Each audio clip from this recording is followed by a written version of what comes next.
Well, this weekend, hopefully, we're going to have a bounce back game from Tennessee after the devastating loss to Alabama last week.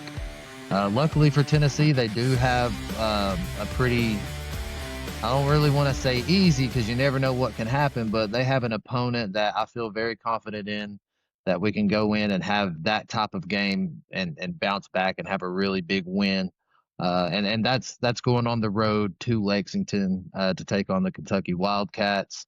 Coming into this game, Kentucky is 2-4 on the season. All four of those losses are coming to SEC teams, so they are 0-4 in the SEC. And yeah, I mean, it's kind of that game, man. It's that time of year. Yeah, man. Definitely you know, out of all the teams that you can play, coming off of a loss like you had against Bama, um, Kentucky is one of those teams. If you had to play a conference opponent, that is who you want to play, especially for Tennessee. I Yep. mean, we've just the way that some teams, kind of how we do with like Bama and Georgia, and it's in our head a little bit. I think that's the way it is for Kentucky with Tennessee. So being said, you're right. You can't overlook any SEC opponent, especially on the road. Kentucky's had a couple games where they've really fought tough with some teams. They did with Ole Miss earlier in the season, and then with Texas this past weekend. Even with Texas kind of being, how they have been this year, that was still impressive. Um, but this is a game, yeah, that you do want to see on the schedule. I think coming off of that, I'm not saying it can't be a scary game. Don't want to go in overly confident as a team. But as fans, I feel like we can go in fairly confident with it. One of the things I want to add, and it's kind of why too, man. I know defensively, we've had our struggles, but last game, the first half we seemed to do a little bit better overall defensively, really. Um, Hmm. so going into this game, I think this is something that would kind of help with that. They're 15th ranked offense in the SEC, first off. And then they're 54th nationally, and they're 108th in the nation in passing. And which is great for us because our secondary is that weaker side, and our defensive Right. front's more the stronger suit for us. So being able to stop the run and stuff, I think will be a stronger part to us in this game. And then luckily, they're not known for just torching people over the middle or anything like that. They're not very good with passing, and they're just not very good offensively in general. And then the defense ranks 38th in the nation. Right. So I think we can obviously score on them. On paper, man, there's no reason this game should really be a close game. There's just Right. not. And people, if next week you're like, oh, this comes back to haunt me, to talking about this. I no apologies for talking like this going against Kentucky, because we shouldn't, right? If we don't win this game, there's nothing really to worry about anyways. And that Right. that's just been being truthful for you, man. If Tennessee can't win this game, Yeah. got a lot more problems than the season's done, and that's just how it is. Yeah. Um, but yeah, man, it is in Kentucky, and they do sometimes play with this, tough. Hmm. But so that would be my concerns, I guess. Yeah. I always like to give some concerns. Being in Kentucky off of a loss against Alabama, maybe the team being down some. But on the positive side of that, I think this is a chance for Tennessee to really get over that loss and go do what they're supposed to do. And again, I think that it matches up well for us to help our defense out. And then offensively, there's no reason we shouldn't, drop some points on this team. What are your thoughts on some of that? Historically speaking, I mean, Tennessee does typically find the edge against Kentucky year after year. We do typically play very well against Kentucky, and that's comforting. Yeah, However, with the landscape of college football that it is now and some of the crazy things that we've seen so far this season, you still have to have some concern. I mean, and it may not be concern about your team or whatever, but it's just the concern of how the game may play out. We've seen, like I said, we've seen crazy things happen so far this season that I don't think anyone would have predicted. The first thing that kind of comes to mind is UCLA beating Penn State. I mean, that was yeah, like one of the biggest shockers of the season so far. So it just goes to show you stuff like that can happen.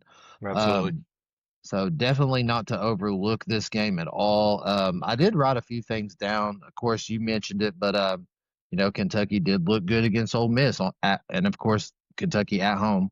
Kentucky at home against Texas last week took them to OT. I mean we've talked about that, how even though Texas has kind of struggled, you would have thought that their defense could have at least put them in a better position than going to overtime against Kentucky. So, um, but looking into Kentucky a little bit, I haven't watched them play this year, obviously. Really don't care about Kentucky whatsoever, to Same be here, honest man. with to Same be here, brother. honest with you. But from what I can tell, and this is just kind of based off of statistics and whatnot, about the only thing they do have going for them offensively is a run game, and I don't know that it's a strong run game. But Yeah. their starting running back Seth McGowan, he does average a little over 5 yards a carry, and that's impressive no matter who you are, if you're moving the ball 5 yards at a time. So he doesn't have a huge stat line when it comes to total rushing yards or even touchdowns. Really, he's got 7 touchdowns. But I did think it was kind of impressive that he's averaging 5 yards a carry. So um, Yeah. as far as the quarterback play goes, man, struggles. Cutter Boley, I believe is how you say his last name. He's only thrown 4 touchdowns. He's thrown 4 interceptions. Their offensive line, according to the statistics, allowed 16 sacks so far this season. So seems like their offensive line does struggle. And a really wild stat. I got one more negative stat, and then I've got actually a positive stat that kind of shocked me when I looked at it. But Kentucky's offense has fumbled the ball 11 times this season. That's a lot of fumbles, man. A lot of Yeah. fumbles. Thought that was kind of crazy. But the fun fact, and this is kind of giving Kentucky props, because Tennessee is the complete opposite of this. This really shocked me, man. Um, Kentucky is the least penalized team in the entire SEC. Hmm. Yep, It's they interesting. have. Yeah. It is. So through 6 games so far, they've only racked up 32 penalties for 250 Yeah. yards. And us being Tennessee fans and doing this podcast week after week, it's the same thing we say every single week. Yeah.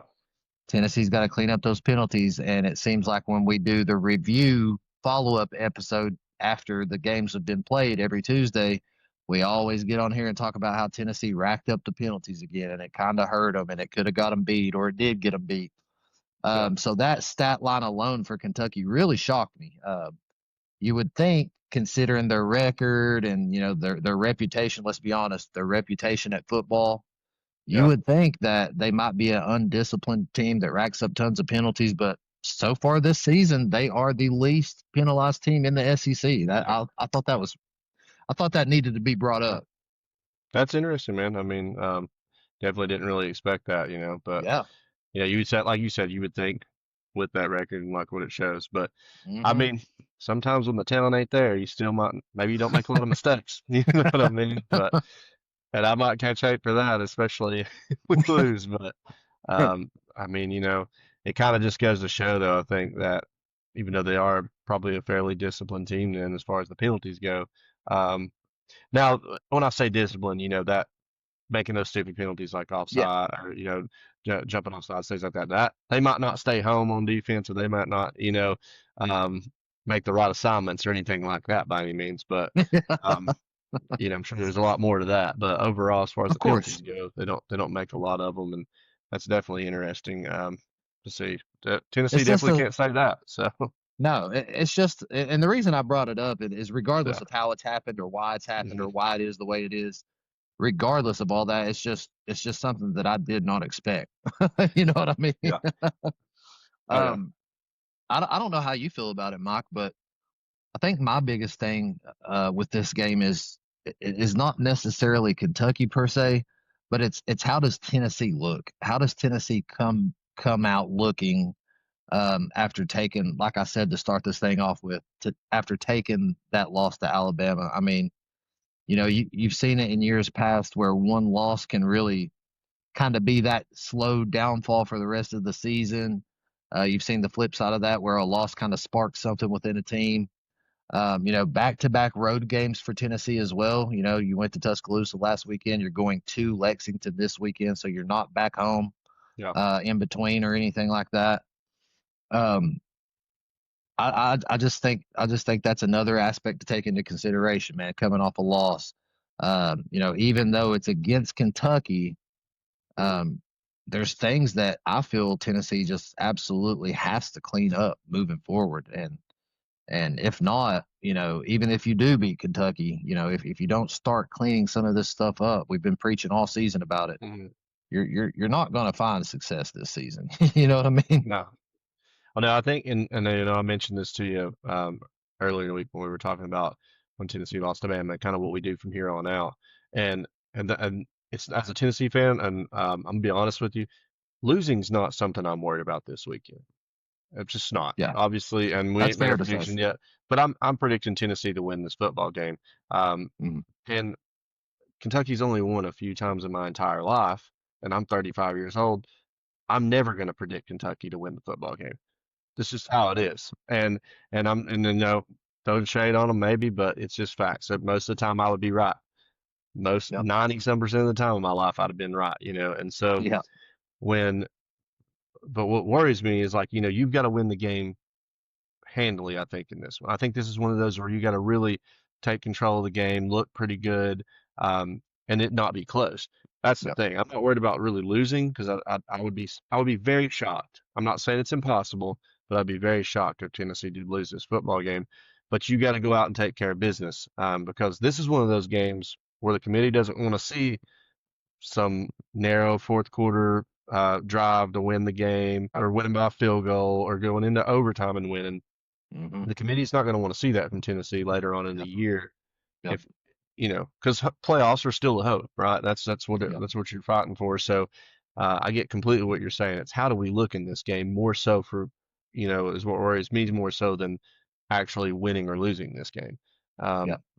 and I think most Yeah. people That. can agree with that. I know there's Kentucky fans probably going to be like, this could be an upset for us or something. And you should. If you're a fan, you should Mhm. always be like hoping for that. But I think deep down, like most people or fans of the game would agree that that's probably unlikely that Tennessee's going to lose. But Yeah.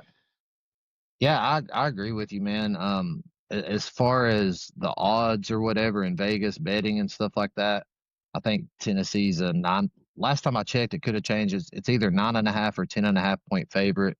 yeah, Um, So I mean, and that doesn't mean anything, but it just kind of goes to show. It kind of backs up what you're saying. And Tennessee is more than favored to win this game.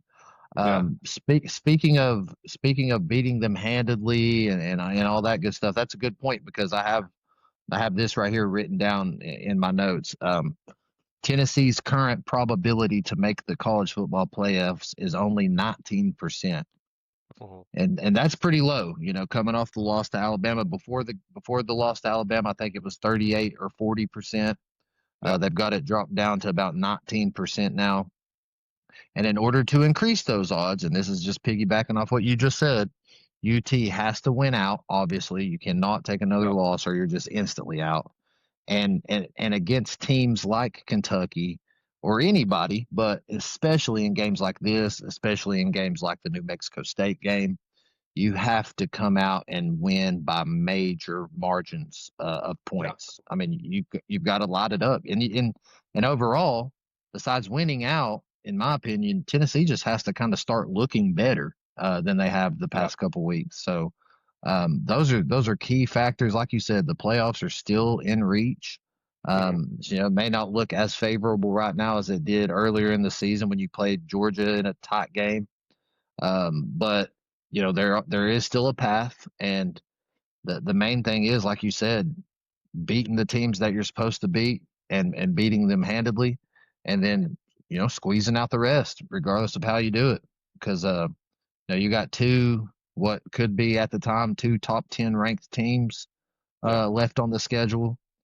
Florida, I don't know if even winning that game looks good on you this year or not. It looks good as a yeah. Tennessee fan, snapping the streak if you go down there and win. But as far as, beating a tough team, who knows how that looks now. But winning out is the key. And it all starts this Saturday against Kentucky. Mhm. Yeah, I think we said the last episode said that playoffs start now. So, Yeah.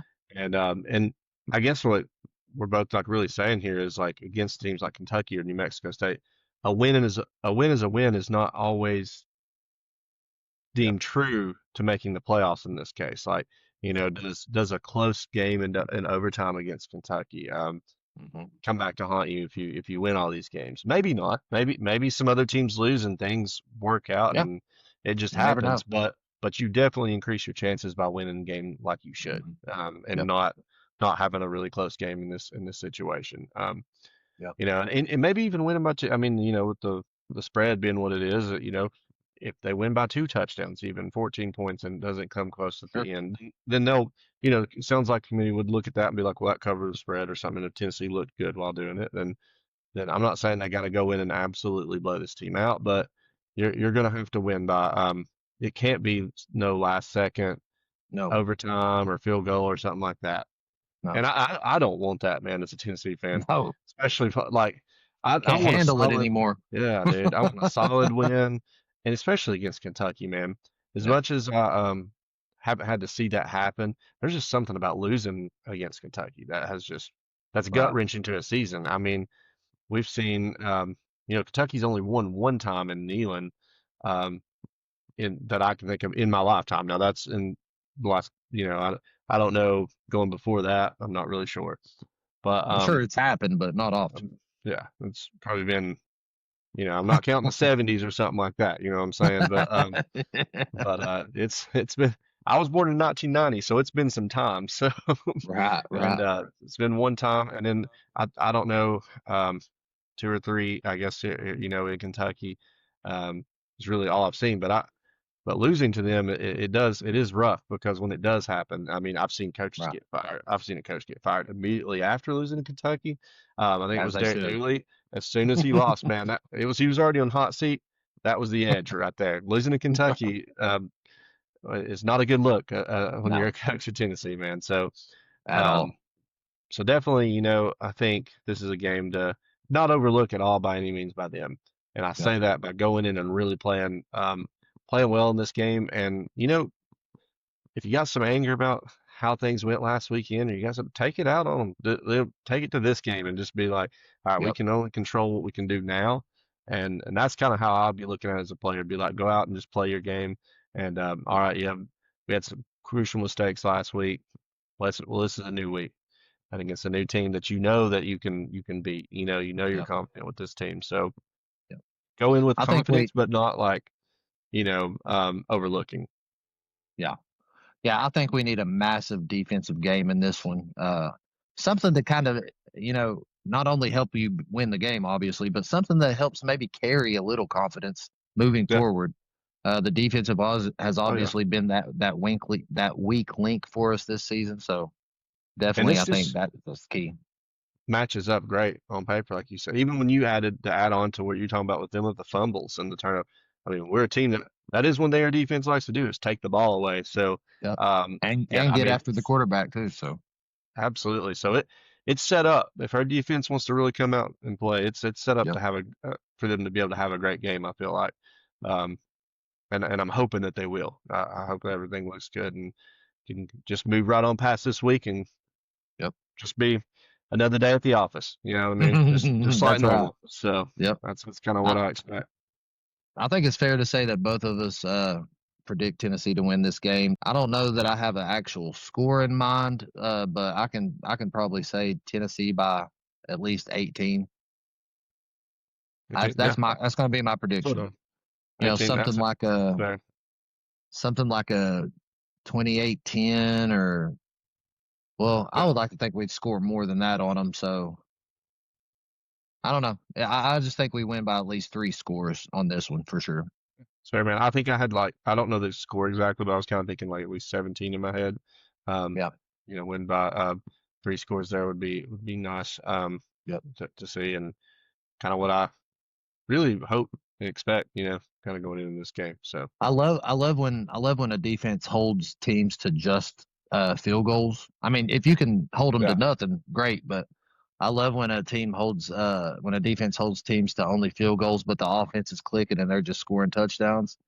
oh So yeah, maybe we can see something like that in this game. Hopefully they don't move the yeah, ball on us that much to only score field goals. yeah, yeah, no But doubt. yeah, Yeah, that's our preview of the Tennessee Kentucky game. You got anything else you want to add to it? I'm pretty much wrapped up on this one, to be honest with you. Yeah, I think we said about all we can say, man, and just go Vols and let's bounce back. So, Yep. Got to bounce back. That's the number one goal in this game is get the win, bounce back, look good doing it. absolutely. Across the nation, you and I both kind of looked at the games that are going to be played this weekend, and we always try to include teams outside the SEC to talk about notable games. Hmm. We were hard pressed to find a out of the SEC conference game to talk about this weekend. Yeah, So there's really no big time matchups outside of the SEC. And that's not SEC bias. That's just looking at the rankings and seeing who's yeah, playing who. So notable games in the SEC, they all are from the SEC this weekend. We'll go ahead and start off with the big one here. Number 8, Ole Miss, goes on the road um, to play number 13, Oklahoma. Both teams 6-1. Both teams looking pretty good. Have had Both teams have had some struggles, but yeah, overall this is going to be a good one. Oklahoma is favored by 5.5. So yeah. And yeah, honestly, it's interesting to me. What Oklahoma, I wouldn't have thought anything of this game of that being interesting except for the way they lost to Texas. And it really kind of surprised me that their offense didn't click any. But I also yeah, realized John Mateer had just came back. Um, but Oklahoma was looking like a lot tougher team before his injury. And maybe he came back a little early, and he may be better. And I do think this will be a better game. Um, it's hard to say, man. I mean, they both, Ole Miss just lost to Georgia. Now, granted, that was a pretty high scoring game. Ole Miss was still playing with them, and Ole Miss does, and they tend to play. We say this about a lot of teams, but they really do tend to play to their competition, and they've kind of been showing up in some of the bigger games this year, minus losing to Georgia. So I know they're the underdog technically, even though they're ranked higher. And I know it's yep, at Oklahoma, but man, I don't know what it is. I think Ole Miss is going to get this game.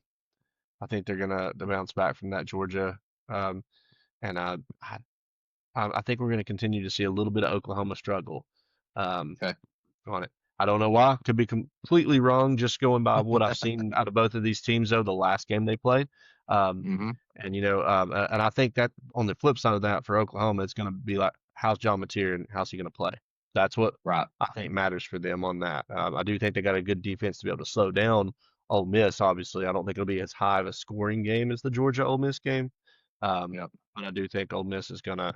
I'm gonna take them on this one. I actually am gonna lean Oklahoma on this one. Okay. I'm gonna say that even though John Mateer didn't look the hottest just because of freshly off that injury the last game that they played, I think this is the game at home that you see John Mateer kind of come back into form a little bit. I think he puts a good game together, and I think Oklahoma gets the dub in this one. Yeah. And to be fair, Oklahoma, I mean, when they played Texas, it is a rivalry game. That always changes things. So rough game Right, to right. come back to. But yeah, Yeah, whenever 100%. that did happen, I know that for the Oklahoma fans who think I might have been hating on them, uh, Yeah. I understand that that was a rivalry game. So Yep. So yeah, I don't know that they'll cover the spread or anything like that. I'm not going to predict that. 5.5 point but, favorite. Maybe they do, maybe they don't. But I'm just going to take Oklahoma outright on that one. you think lower Um, score than the Georgia Ole Miss game? yeah, for sure. Yeah. Because like you said, Oklahoma's defense is pretty tough. They're at home. Um, I guess really, I guess this is really just an opportunity to see what both teams are made of. For sure. Just kind of Yep. start to see some of the separation, maybe potentially. Who knows? Huge game for Um, both of them. So yeah, 100%. Next game that we got, another massive game. It's a game that we probably would have put as the game of the week if certain things hadn't played out the way they played out last week. But in this game, we've got the number 3 undefeated, mind you, Texas A&M, going on the road at night, mind you, against the number 20 LSU. LSU's 5-2, got a couple tough losses there. Haven't really looked the greatest. Their coach could be on the hot seat potentially. I've heard that rumbling. Yeah, what you got on this one, man? Texas A&M versus LSU. To be honest, man, this one's a little tough for me. I think Texas A&M is the better team. But you know how it is. I mean, they only beat Arkansas by I think three. Was it last week or something? It was close, man. And so it made me feel a little bit better as a Tennessee fan that we're a close game we had. But uh, what it's just because of how college football is this year, it's just so crazy. It And is. I'm gonna still go Texas A&M just because I feel like they're the better team, and LSU's been struggling so much offensively, and I don't know that LSU's gonna click offensively, Yeah, if that makes sense. gotcha, Sometimes you're gotcha. like waiting for it to happen, and this should be a setup game, and like being at Death Valley, this could be that moment, where just LSU stuns them, and but I just don't think their offense is gonna click this year, and for that reason, I'm gonna say that Texas A&M gets the win in this one. Understandable, man. I mean, Texas A&M's number 3 team in the nation for a reason. They're undefeated for a reason, and outside of really the only team in the SEC that I would say looks maybe even more impressive, it could be Bama. I mean, Yeah. um, potentially, but you know what I'm gonna do, man? Sometimes when a wounded animal is down, it kind of finds some sort of adrenaline inside itself to Mhm. try to survive. And I think in this game, LSU feels more like the wounded animal, so to speak. Yeah. I'm going to take that into consideration. I'm going to take into consideration that it's Death Valley at night. Um, Also, sometimes when you see teams go on a hot streak, man, it might end. It might end for them. Uh, if you kind of watch college football, sometimes teams go on peaks and valleys throughout the season. Texas A&M really hasn't found that valley yet. They've been climbing and climbing and climbing, Yeah. and finding success after success. I almost think it's just a recipe for an upset, man. And that being said, taking LSU in this one to win. I like it, dude. We're That's two games right now. We got two different, hey, the fourth and whatever podcast has a pretty high chance of being right this week, though, on these two. Somebody's gonna be right. Somebody's gonna be right. I like it, man. I like it. Predicting different here. So this is Oh probably the yeah, most different we've yep. been so far too. So, but it's how this part of the season's probably gonna get going too. It is, Um, man. you know, Notice how It, we it have different opinions, and neither one of us has said that the other one doesn't know ball yet. It's pretty wild. yeah. For anybody out there listening. People are definitely gonna not agree with some of the things we say. That's for sure. Um, That's how it is, man. let's move on to what we consider to be our game of the week. And we're picking this one because it's two top 15. I understand that Ole Miss and Oklahoma is two top 15 as well, but this one just Mhm. kind of has a little more. I don't know. I don't know if it's Pavia or the way Missouri's kind of shocked at people this year, but this one seems to have a little bit more juice to it. Number 15 Missouri goes on the road to play number 10 Vanderbilt. Um, both teams 6-1. Vanderbilt is the 2.5 point favorite in this one, and that's a slim margin, man. That's a slim Yeah, margin. It just kind of goes to show you how both teams are doing so far this season. yeah, Um, Gonna be another interesting one, but this is the Fourth and Whatever podcast game of the week. yeah, man. I just it's a big exciting game. And I'll be honest with Uh-huh. you, man. I'm done hating on Vandy. And I'm gonna take Vandy in Me this too. one. I am, man. Yeah, I'm taking Vandy to win this one. I know Missouri had a closer game with Bama and whatnot, but that was, week to week it all changes, and that was at Missouri compared to being Vandy going to Bama. Um, and I just they bounced back really well, after that game. So I'm just gonna take Vandy here, man, and I just think Pavia is gonna get it done. Done hating on them this season, so you know yep. that's who I'm Yeah, taking. we've had to eat some of our words over the past few weeks, and the Miami thing got me when I said Miami looks like the best team in the country. Then they go out and lose. Uh, and that's what makes what we do so difficult. We've said that time and time again on the podcast, but it does make it difficult to choose. But with that being said, I think that, like you said, the days of us really, I mean, just talking crap about Vandy, calling him little brother, disrespecting Pavia, and talking crap about him. I mean, he makes it easy. He makes Yeah, himself an easy target to talk crap about. But it's time to probably start putting a little respect on their name. I'm with yeah, you on this one. Gonna take Vandy in this one for sure, man. I think so, man. I think they'll yeah, I mean, he's made us. He's a player that if you don't like Vandy, you don't like him, he's hard to root for. But then I'm sure as a Vandy fan, you probably love it, man. He does I have would. confidence, so I mean, and he's playing well. So I just think, it's just wild to think what impresses me about it, and I will brag on him a little bit, as much as we were hating him at the first of the season because. Dude, at the beginning of the season, the only people that had faith in them was Pavia and that team and their coaches Yeah, because they were predicted by what like it wasn't just us. There was I mean right. several things we looked up. They were supposed to be bottom of the SEC this year, like towards the bottom. Mhm. They definitely weren't supposed to be sitting here at 10 at this point in the season.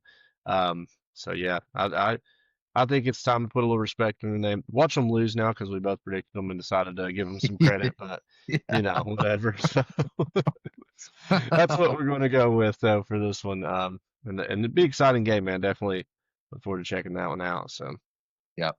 Yeah, Vanderbilt's the 2.5 point favorite on that one, like I said. So slim margins. It's going to be I think it's going to be a tough fought game.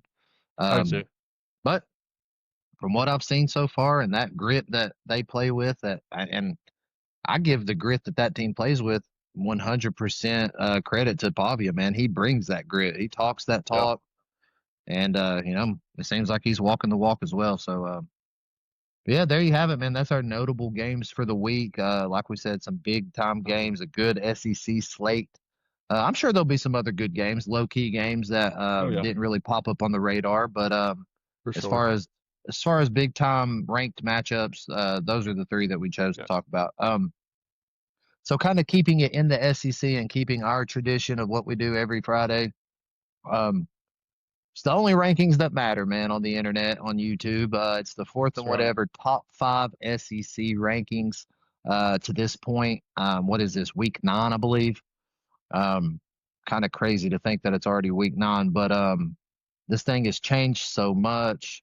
Yeah. It is starting to find some consistency a little bit here and there, but man, it could change at the drop of a hat.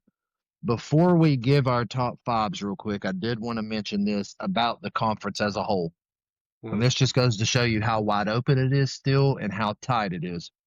So, there's two teams that have really kind of stuck out. They have zero conference losses, and that's Texas A&M and Alabama. They're the only two unbeaten teams in the SEC conference play.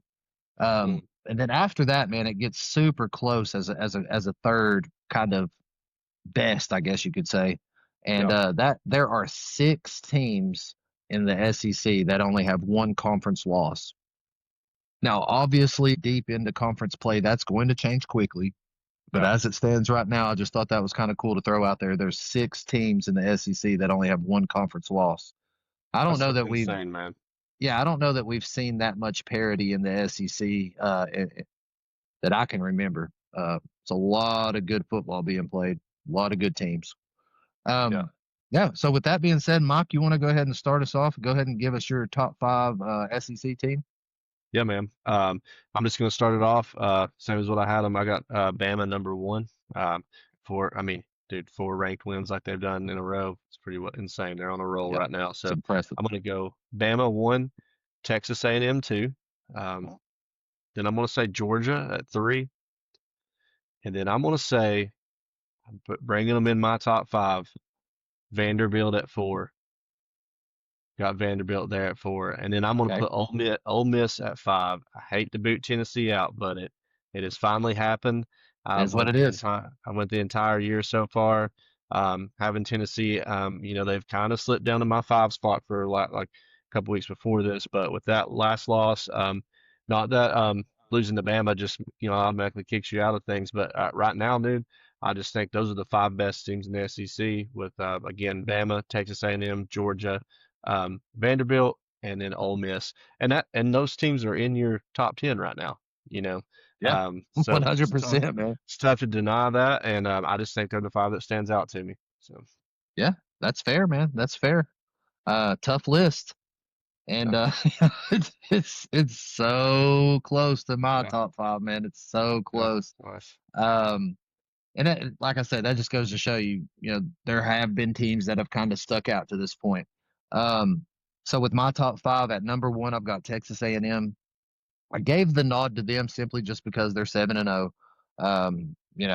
It is what it is. I just gave them that benefit of the doubt. 7-0, unbeaten, perfect to this point. Number two, I've got Alabama. Number three, I've got Georgia.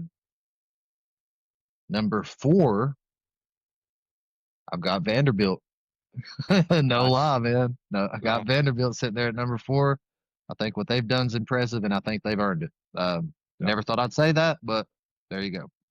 And rounding out my top five is Ole Miss. I swear Mike and I did not compare top fives. yeah. We had no clue what the other one had on there. But yeah, like you said, booting Tennessee out did kind of hurt. But honestly, man, when you look at what Tennessee's done and the schedule they've played to this point, and the only two really tough opponents that they've played, they both got beat by. However, got beat. They still got beat. They just haven't really proved to me that they are a top five team at this point. So Agree. yeah, They're there just there you not. have it. The only difference you and I had was our 1 and 2 spots. They were flipped. Yeah, Everything else was the same. So that's pretty cool. yeah, yeah, man. And right there, dude. And who knows? It might even completely change next week, or be there'll be a chance for it, maybe even be the same. So, but yeah, I definitely think those five, we can agree on, have stood out right now, as Yep. being, again, they're in the top. Those five are in the top 10 right now. So, Yeah. Yeah. it's hard to not put them in there. Yeah. You've got to, man. But yeah, there you have it. I think we've said what we needed to say. I Yep. think we've talked about everything. Hopefully Tennessee can take care of business this weekend and handle Kentucky without any issues. Yep. And we'll see what happens. Absolutely, man. And then, of course, anybody that's out there watching, make sure to like and subscribe. Yep. Um, Yeah, man. I think that's going to be an exciting week of football. And being so many unranked matches, just wanted to say this earlier.